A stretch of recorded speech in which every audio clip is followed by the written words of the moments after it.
Welcome dear रॉकर्ट्स, कैसे हैं आप सभी। तो आज हम आपके लिए लेकर आ गए हैं इसी साल रिलीज हुई कन्नड़ा लैंग्वेज की मर्डर मिस्ट्री दमदार वाली, जिसका नाम है साधु विचारणे नाड़े युत्तिडे। दोस्तों, कहानी की शुरुआत एक प्रोटेस्ट को दिखाने से होती है। हाल ही में एक शादीशुदा जोड़ा लापता हो गया था। दोनों की जात अलग थी और इसी वजह से इनका लापता होना और भी कई सवाल खड़े कर देता है। और इस केस की जल्द से जल्द तहकीकात करने के लिए ये प्रोटेस्ट चल रहा है। लड़के का बाप पुलिस से और सरकारी लोगों से विनती करता है कि किसी तरह मेरे बेटे और बहू को ढूंढ लीजिए। लड़के का नाम है चंद्रू और लड़की का जाननी। जाननी एक पुलिस स्टेशन में कांस्टेबल थी। हर टीवी न्यूज चैनल पर इसी वारदात की चर्चा चल रही होती है, जिस वजह से पुलिस सीनियर ऑफिसर पर काफी प्रेशर पड़ता है। वो उस स्टेशन के इंस्पेक्टर को बुला भेजता है जहाँ पर जाननी काम करती थी। सीनियर ऑफिसर पूछता है कि इस केस में तुमने अब तक क्या क्या पता लगाया, बताओ। तो इंस्पेक्टर कहता है कि मैं कोशिश कर रहा हूँ, जल्दी कोई ना कोई सुराग मिल जाएगा। लेकिन सीनियर ऑफिसर कहता है कि ऐसे नहीं चलेगा, मैं ये केस किसी और को सौंप रहा हूँ, तुम अपने स्टेशन के बाकी केसेस को देख लो। सीधे यहाँ से मूवी के हीरो विनोद को दिखाते हैं, जो एक पुलिस ऑफिसर है। तो उसने दो आदमियों को पकड़ के रखा होता है। वो रोने लग जाते हैं कि हमें छोड़ दीजिए। विनोद कहता है ठीक है, मैं तुम्हें छोड़ देता हूँ,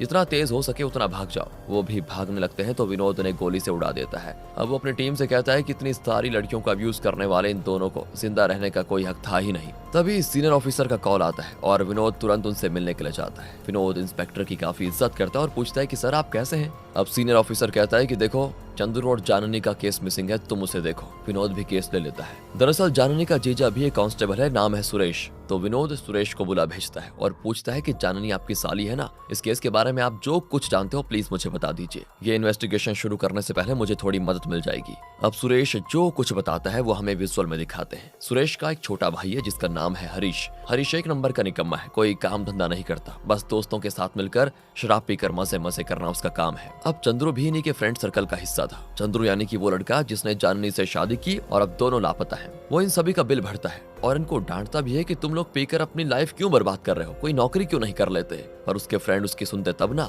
चंद्रू के जाने के बाद वो कहते हैं कि इसकी नौकरी क्या लग गई, खुद को बहुत बड़ा साहब समझने लगा है, ये हमें को एडवाइस दे रहा है, बताओ। दूसरी ओर सुरेश को दिखाते हैं, जो अपनी वाइफ रमा से कहता है कि मुझे हरीश की बड़ी चिंता हो रही है, पता नहीं कब कोई नौकरी करेगा, अपनी लाइफ को कब संभालेगा। मैं तो सोच रहा हूँ कि तुम्हारी बहन जाननी उससे शादी करने के लिए मान जाए तो शादी के बाद हरीश सुधर जाएगा। पर रमा, जो कि जाननी की दीदी है, वो कहती है कि मेरी बहन कभी नहीं मानेगी। पर सुरेश कहता है कि तुम बात करके तो देखो, अगर वो शादी के लिए मान जाएगी तो घर की जायदाद घर में ही रहेगी, सब हमें ही मिलेगा। रमा कहती है ठीक है, मैं कोशिश करती हूँ। उस वक्त दोस्तों जाननी कांस्टेबल नहीं थी और अपनी ट्रेनिंग का वेट कर रही थी। एक दिन रमा और सुरेश रमा के घर जाते हैं तो रमा अपने पेरेंट्स से कहती है कि अगर जाननी को मंजूरी हो तो हम उसकी और सुरेश के भाई हरीश की शादी करवाना चाहते हैं। पेरेंट्स कहते हैं कि अगर जाननी हाँ करती है तो हमें कोई एतराज नहीं है। लेकिन जाननी किसी और से प्यार करती है और हरीश से तो वो काफी नफरत भी करती है दोस्तों, ये हमें पता है। लेकिन अभी फिलहाल वो किसी को कुछ बताना नहीं चाहती और कहती है कि मेरी शादी की इतनी जल्दी भी क्या पड़ी हुई है आप लोगों को।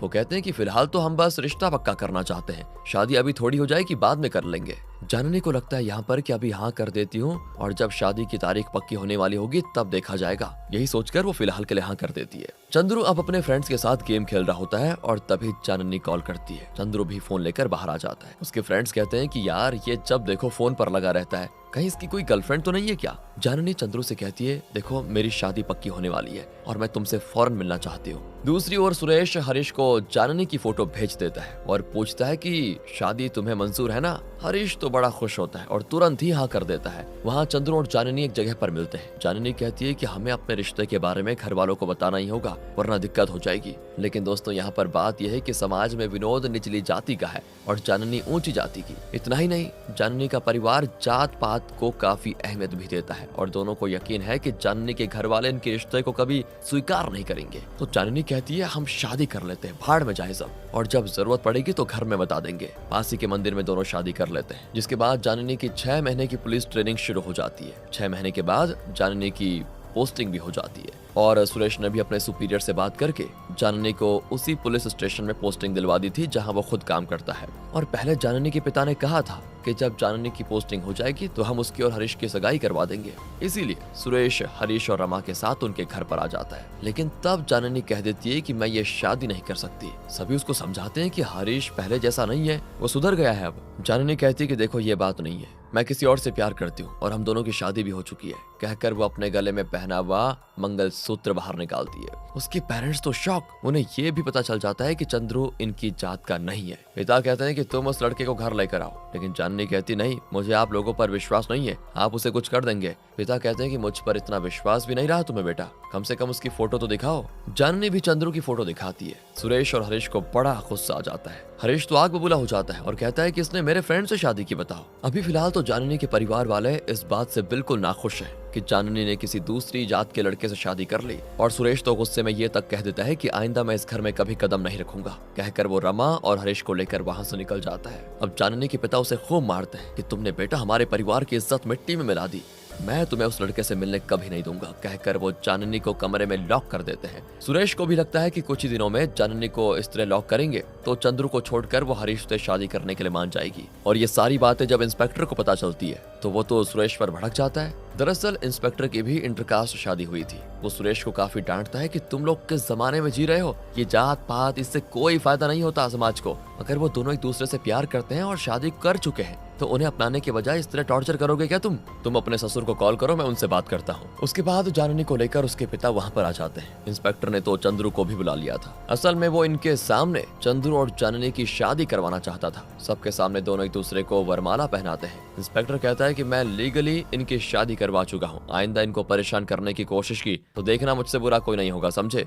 इंस्पेक्टर जाननी से कहता है कि कुछ दिन की छुट्टी ले लो और आराम से हनीमून खत्म करके ड्यूटी ज्वाइन कर लेना। चंद्रू और जाननी हनीमून के लिए निकल जाते हैं। 2 दिन के बाद चंद्रू के पिता पुलिस स्टेशन में आकर कंप्लेन करते हैं कि मेरा बेटा 2 दिन से मुझे कॉल नहीं कर रहा, मुझे तो कुछ गड़बड़ी लग रही है, प्लीज कुछ करिए। और कांस्टेबल कहता है कि वो तो जाननी के साथ हनीमून पर गया था ना। पर चंद्रू के पिता कहते हैं कि हाँ, पर फिर भी वो रोज मुझे फोन किया करता था, लेकिन 2 दिन से उसका कोई कॉल नहीं आया और उसके नंबर पे कॉल भी नहीं लग रहा, आप प्लीज उसे ढूंढिए। अब कांस्टेबल इंस्पेक्टर को बताने जाता है। ये सारी बातें एक न्यूज रिपोर्टर नोट कर लेता है। उसे ये भी पता चल जाता है कि ये एक इंटरकास्ट मैरिज था जो कि खुद इंस्पेक्टर ने करवाया था, और वो इस न्यूज को पब्लिश कर देता है और ये बहुत बड़ी चर्चा का विषय बन जाता है। इस तरह हुई थी शुरुआत। अब ये सारी बातें सुनकर विनोद को सुरेश पर शक होता है, लेकिन सुरेश कहता है कि मुझे गुस्सा जरूर आया था कि जाननी ने आखिरी वक्त में मेरे भाई से शादी करने से इनकार कर दिया, लेकिन उसके बाद मैं उन बातों को भूल गया। फिर विनोद को कुछ कॉल रिकॉर्डिंग्स मिलती है जिसमें जाननी के पिता ने कहा था कि तुम चंद्रू को लेकर घर आ जाओ बेटी, जो भी हो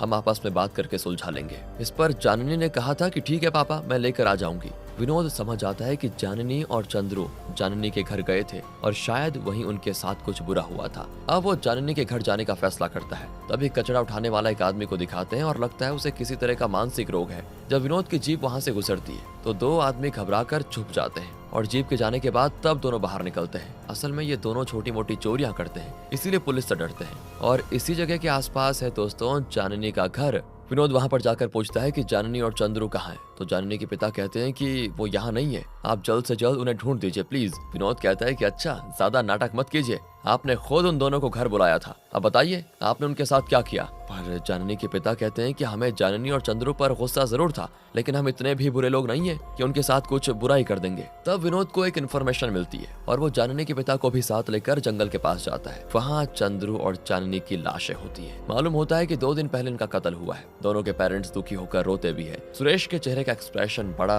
अजीब होता है दोस्तों, और जो मिसिंग केस रजिस्टर हुआ था अब वो कत्ल का केस बन चुका है। विनोद इसी के बारे में सोच रहा होता है कि कैसे होगा अब आगे का काम। तभी कांस्टेबल उसकी चाय लेकर उसको देता है। विनोद को 2 लोगों के लड़ने की आवाज आती है इसी बीच, और ये वही आदमी है जो चोरी करते हैं और चोरी के माल को शेयर करने में इनके बीच कोई टकरार हो गई है। विनोद कहता है कि सुनो, उन दोनों को मेरे पास लेकर आओ। तो वो उनसे पूछता है कि पास ही में 2 कत्ल हुए हैं, क्या तुम दोनों उस कत्ल में शामिल थे। वो कहते नहीं सर, हमें कुछ नहीं पता। कांस्टेबल कहता है कि सर, कत्ल करने की औकात नहीं है इनकी। तो विनोद दोनों को छोड़ देता है। कचरा उठाने वाला वो आदमी भी वहीं पर बैठा होता है, जिसे विनोद एक नजर देखता है पहले अच्छे से। विनोद की पूछताछ में पता चलता है कि चंद्रू और जाननी आखिर में एक कपड़ों की दुकान पे गए थे। तो विनोद अपनी टीम के साथ वहां पर जाकर कत्ल की तारीख का सीसीटीवी फुटेज दिखाने को कहता है। उसमें पता चलता है कि शॉपिंग खत्म करके दोनों बाहर निकले थे और तब बाइक पर जाता एक आदमी उन्हें घूरने भी लगा था। कांस्टेबल बताता है कि यही तो है कांस्टेबल सुरेश का भाई हरीश। मुझे एक और बात याद आ रही है कि जब जाननी ने बताया कि उसने चंद्रू से शादी कर ली तो हरीश को बहुत गुस्सा आया। वो चंद्रू से मिलने गया और दोनों के बीच लड़ाई भी हुई थी। हरीश को उसमें काफी चोटें भी आई थी और तब हरीश के दूसरे फ्रेंड्स उसको चिढ़ाने भी लगे थे कि तुमने चंद्रू से इतनी मार खाई, बताओ। गुस्से में हरीश ने बोतल से अपने फ्रेंड का सर भी फोड़ दिया था उस समय। और तब सुरेश और दूसरा कांस्टेबल वहां पर गए और सुरेश हरीश को वहां से घर लेकर चला गया था। ये सब कुछ इस कांस्टेबल ने देखा था और प्रेजेंट में वो विनोद को ये सारी बातें बता रहा है। विनोद अब इस एंगल से भी सोचता है कि कहीं गुस्से में हरीश ने चंद्रू और चांदनी का कत्ल तो नहीं कर दिया। यहाँ से वो हरीश के पीछे एक आदमी को लगा लेता है अपने। हरीश उनसे भागकर एक जगह छुप जाता है, लेकिन वहाँ पर विनोद बैठा होता है। विनोद पूछता है कि देखो सच बताओ, क्या तुम ही ने दोनों का कत्ल किया है? वो कहता है कि नहीं सर, मैंने ऐसा कुछ नहीं किया। तुमने ऐसा कुछ नहीं किया, फिर तुमने चांदनी और चंद्रू को फॉलो क्यों किया? तब वो आगे की बात बताता है कि वो चंद्रू से मिलने गया था और चंद्रू पर चिल्लाया भी कि तुमने मुझे धोखा दे दिया, मैं तुम्हें नहीं छोड़ूंगा, इस तरह की बातें उसने कही। तो चंद्रू कहता है कि मैं और चांदनी लंबे समय से एक दूसरे को चाहते हैं, तुम समझते क्यों नहीं? लेकिन उस समय हरीश उसकी एक नहीं सुनता और उसे मारने लग जाता है। वो तो चांदनी के बारे में भी बहुत ही बुरा भला कहता है और फिर वो बातें सुनकर चंद्रू गुस्से में हरीश को पीटने लगा था। चंद्रू उसे वार्न करके चला जाता है कि आइंदा चांदनी के बारे में अपने गंदे मुंह से कुछ भी कहा ना तो तुम्हारी खैर नहीं। इसके बाद हरीश बार में अपने फ्रेंड से मिला और उसने गुस्से में अपने फ्रेंड के सर पर बोतल फोड़ दी। फिर जब वो चंद्रू और चांदनी को साथ में घूमते हुए देखता है तो उसे बड़ा गुस्सा भी आता है और वो उन्हें फॉलो करते करते कपड़े की दुकान तक पहुंच जाता है। इसीलिए जब वो बाहर निकले थे तो हरीश उन्हें घूर रहा था। अब अंधेरा हो जाता है और दोनों बस में सफर कर रहे होते हैं। हरीश भी उनका पीछा कर रहा था। तब सुरेश ने कॉल करके पूछा था कि तुम कहाँ पर हो हरीश? और हरीश ने कहा भी था कि मैं उन दोनों का पीछा कर रहा हूँ। सुरेश ने उसको डांटा भी कि कोई बेवकूफी मत करना, उनका पीछा छोड़ दो। और तब सुरेश की बात को मानकर हरीश उन दोनों का पीछा छोड़ देता है। प्रेजेंट में वो कहता है कि यही हुआ था सर, मैंने उन्हें कुछ नहीं किया। विनोद पूछता है कि उनका पीछा छोड़कर तुम गए कहाँ थे ये बताओ। हरीश कहता है कि मैं अपने फ्रेंड के घर चला गया था, आप चाहो तो वेरीफाई भी कर सकते हो। इस केस में लाशें तो मिली थी लेकिन दोनों के फोन्स नहीं मिले थे। जब किसी दूसरे टावर के पास चंद्रू का फोन एक्टिवेट होता है तो वो उस लोकेशन की ओर निकलते हैं। तब पता चलता है कि एक गेम वाले के पास वो फोन था। वो उस आदमी से पूछते हैं कि तुम्हें ये फोन कैसे मिला? वो बताता है कि दो चोर मुझे ये फोन बेच कर गए थे। अब विनोद कांस्टेबल से कहता है कि देखा देखा, तुम कह रहे थे ना कि वो दोनों चोर कत्ल करने की औकात नहीं रखते। मुझे तो लगता है कि उन दोनों ने ही कत्ल किया है। उन दोनों चोरों को फिर कस्टडी में लाया जाता है। काफी मारपीट करने के बाद वो यही कहते हैं कि वो फोन हमें नीचे पड़ा हुआ मिला था, इससे ज्यादा हम कुछ नहीं जानते। फिर विनोद इंस्पेक्टर को कॉल करता है और बताता है कि केस 80% सॉल्व हो चुका है, लेकिन आगे की इन्वेस्टिगेशन के लिए मुझे आपकी मदद चाहिए। इंस्पेक्टर तुरंत ही विनोद से मिलने आ जाता है। तब विनोद इस केस में अब तक की अपनी सारी फाइंडिंग्स बताता है और इंस्पेक्टर से पूछता है कि अब बताइए सर, आपने उन दोनों का कत्ल क्यों किया? इंस्पेक्टर चौंक कर पूछता है कि क्या मजाक है ये? मैंने खुद उनकी शादी करवाई थी, मैं उनका कत्ल क्यों करूंगा? विनोद बताना शुरू करता है कि क्राइम स्पॉट पर मुझे एक गाड़ी के टायर के निशान दिखे। उस टाइप के टायर वाली 12 गाड़ियों का पता चला। उनमें पुलिस स्टेशन की एक गाड़ी भी थी और उस गाड़ी को सिर्फ इंस्पेक्टर यूज करता था। अपना शक दूर करने के लिए विनोद ने पता लगाया कि कत्ल के वक्त बाकी 11 गाड़ियां कहाँ थी। तो उसे पता चला कि उस वक्त बाकी गाड़ियां दूसरे लोकेशंस पर थी। विनोद को यकीन हो गया कि उस वक्त अगर कोई गाड़ी क्राइम स्पॉट पर थी तो वो इंस्पेक्टर की गाड़ी थी। इंस्पेक्टर से पूछताछ करने के लिए वो उसके घर गया था और तब उसने देखा कि क्राइम स्पॉट पर एक अलग तरह की मिट्टी थी जो कि इंस्पेक्टर के शूज पर लगी हुई थी। तब उसे यकीन हो गया कि इंस्पेक्टर उस जगह गया था। प्रेजेंट में विनोद कहता है कि आपके खिलाफ काफी स्ट्रॉन्ग एविडेंस है मेरे पास, अब झूठ बोलने से कोई फायदा नहीं है, सच बताइए कि आपने उनका कत्ल क्यों किया? अब इंस्पेक्टर कबूल कर लेता है कि हाँ, मैंने कत्ल तो किया। कत्ल का कारण वो अब बताना शुरू करता है। दरअसल इंस्पेक्टर ने इंटरकास्ट मैरिज की थी। शुरू में दोनों खुश थे, लेकिन अपने काम की वजह से इंस्पेक्टर अपनी वाइफ के साथ जरा भी वक्त नहीं बिता पा रहा था। लगभग रोज वो देर रात घर आता था। जाहिर है वाइफ को चिड़न होने लग गई थी और इनके बीच बात बात पर बहस भी होने लगी। वो इस बात का भी ताना मारने लगी कि शादी के 5 साल के बाद भी कोई बच्चा नहीं हो पाया। उसे शक होने लग गया कि इंस्पेक्टर का किसी और के साथ अफेयर है, इसीलिए वो घर लेट आता है या फिर कभी आना ही नहीं चाहता। एक दिन बहस के दौरान इंस्पेक्टर ने गुस्से में अपनी वाइफ को जोर से धक्का दिया और वो नीचे गिर गई। उसके बाद इंस्पेक्टर उससे माफी मांगता है कि मानता हूँ मेरी ही गलती थी, प्लीज मुझे माफ कर दो। लेकिन वाइफ की तरफ से कोई जवाब नहीं आया। इंस्पेक्टर घबराकर उसके पास जाता है तो पता चलता है वो मर चुकी है। इंस्पेक्टर बहुत ईमानदार पुलिस ऑफिसर है और वो फैसला करता है कि वो कत्ल को कबूल करके सरेंडर हो जाएगा। लेकिन फिर उसे लगा कि लोग क्या कहेंगे। ये तो जरूर कहेंगे कि बाहर तो इतना नेक और ईमानदार बना फिरता है, लेकिन देखो अपनी वाइफ के साथ इसने ये कर दिया। फिर वो सोचता है कि लाश को वो कहीं डिस्पोज कर देगा और फिर एक मिसिंग कंप्लेंट लिखवा देगा अपनी वाइफ के लिए। उसके बाद वो लाश को एक बोरी में डालकर पैक करता है। यहाँ चांदनी और चंद्रू को दिखाते हैं जो बस में चांदनी के घर जा रहे होते हैं। उनका स्टॉप आ जाता है और दोनों उतरकर घर की ओर पैदल चलने लगते हैं। वो जंगल के रास्ते से आ रहे होते हैं और वहीं पर इंस्पेक्टर अपनी वाइफ की लाश को दफनाने के लिए गड्ढा खोद रहा होता है। आवाज सुनकर वो इंस्पेक्टर की दिशा में आने लगते हैं और देख लेते हैं कि इंस्पेक्टर की जीप वहीं पर खड़ी है और वो उसे तो गड्ढा खोदते वक्त भी देख लेते हैं, लेकिन चेहरा नहीं देख पाते क्योंकि इंस्पेक्टर ने अपना चेहरा ढका होता है। वो उसकी वीडियो बनाने लग जाते हैं जिसे इंस्पेक्टर देख लेता है और तुरंत ही वो दोनों पर हमला करके उन्हें मारने लग जाता है। लेकिन फिर वो अपना मास्क उतार कर उन्हें समझाने की कोशिश करता है। इंस्पेक्टर को लगा था कि मैंने इन दोनों की मदद की है तो ये दोनों मेरी दुविधा समझ जाएंगे और किसी को कुछ नहीं बताएंगे। वो कहता है कि देखो, मैंने जानबूझकर नहीं किया है, गलती से हो गया, प्लीज किसी को मत बताना, और तुमने जो ये वीडियो ली है उसे डिलीट कर दो। लेकिन जाननी नहीं मानती। इंस्पेक्टर फोन छीनने की कोशिश करता है तो फोन दूर जाकर गिर जाता है। फिर इंस्पेक्टर इन दोनों को मारने लगता है। दोनों काफी घायल होकर नीचे गिर जाते हैं। इसी बीच इंस्पेक्टर फोन को ढूंढने लग जाता है, लेकिन काफी देर ढूंढने के बाद भी वो नहीं मिलता, और तब वो दोनों चोर उस रास्ते से आते हैं और इंस्पेक्टर को देख लेते हैं। इंस्पेक्टर उनसे विनती करता है कि मुझे तुम्हारी मदद चाहिए। लाश को तुम दोनों ठिकाने लगा दोगे तो तुम पर जितने भी चोरी के केसेस हैं उन्हें क्लोज करवा दूंगा मैं, और इस मामले में भी तुम पर कोई एक्शन नहीं लिया जाएगा। वो दोनों भी मान जाते हैं। फिर इंस्पेक्टर वहां से निकल जाता है। प्रेजेंट में इंस्पेक्टर बताता है कि मैंने जानबूझकर अपनी वाइफ का कत्ल नहीं किया था, गलती से हो गया। जाननी और चंद्रू को भी मैंने नहीं मारा, मैंने उन्हें धक्का दिया था। जब तक मैं वहां था वो दोनों घायल थे लेकिन जिंदा थे, पर हो सकता है उन दोनों चोरों ने चंद्रू और जाननी का कत्ल किया। तब विनोद को चंद्रू और जाननी का शव विश्लेषण रिपोर्ट मिलता है, जिसको देखकर विनोद चौंक जाता है क्योंकि उसमें लिखा है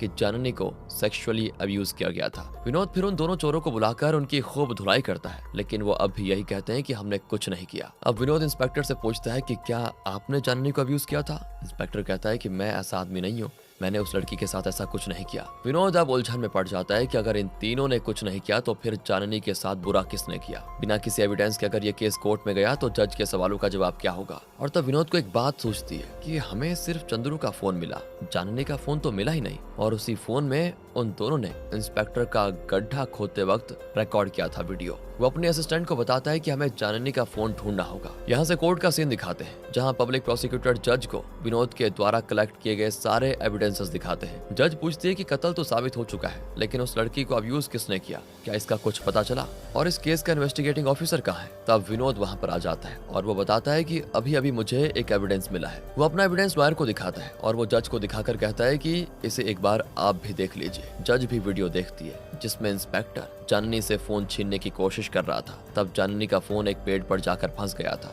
उसी की रिकॉर्डिंग ये लोग देख रहे होते हैं और यहाँ पर हमें दिखाया जाता है कि वो दोनों चोर क्या बातें कर रहे थे। असल में इंस्पेक्टर ने वाइफ की लाश को डिस्पोज करने का काम इनको दिया था, लेकिन इंस्पेक्टर के जाने के बाद इनके बीच कुछ बातें हुई थी। उन्हें लगा कि पुलिस वालों पर भरोसा नहीं करना चाहिए। वो कहते हैं पुलिस वाले कहते कुछ हैं और करते कुछ हैं। कत्ल इंस्पेक्टर ने किया और अब लाश को हमें डिस्पोज करने को कह रहा है। हो ना हो कल वो हमें कातिल बताकर जेल भिजवा दे। एक काम करते हैं, हम ये जगह खाली करके चले जाते हैं आराम से। वो वहां से निकल रहे होते हैं और तब उन्हें चंद्रू का फोन मिलता है जिसे वो उठाकर लेकर जाते हैं, और उसी फोन को उन्होंने गन्ने वाले को कम दाम पे बेच दिया था। दोनों चोरों को लगा था कि जाननी और चंद्रू मर चुके हैं, लेकिन उनके जाने के कुछ देर के बाद चंद्रू आंखें खोलता है। वो जाननी को जगाता है। उसे भी चोट आई थी लेकिन वो जिंदा था। दोनों बड़ी मुश्किल से उठकर चलने की कोशिश करते हैं और तब वहां पर आता है ये हरीश और चंद्रू को बहुत पीटता है। पहले इतना ही नहीं, चंद्रू के सामने वो जाननी को सेक्सुअली अब्यूज करता है और चंद्रू चाहते हुए भी कुछ नहीं कर पाता। ये सब कुछ करने के बाद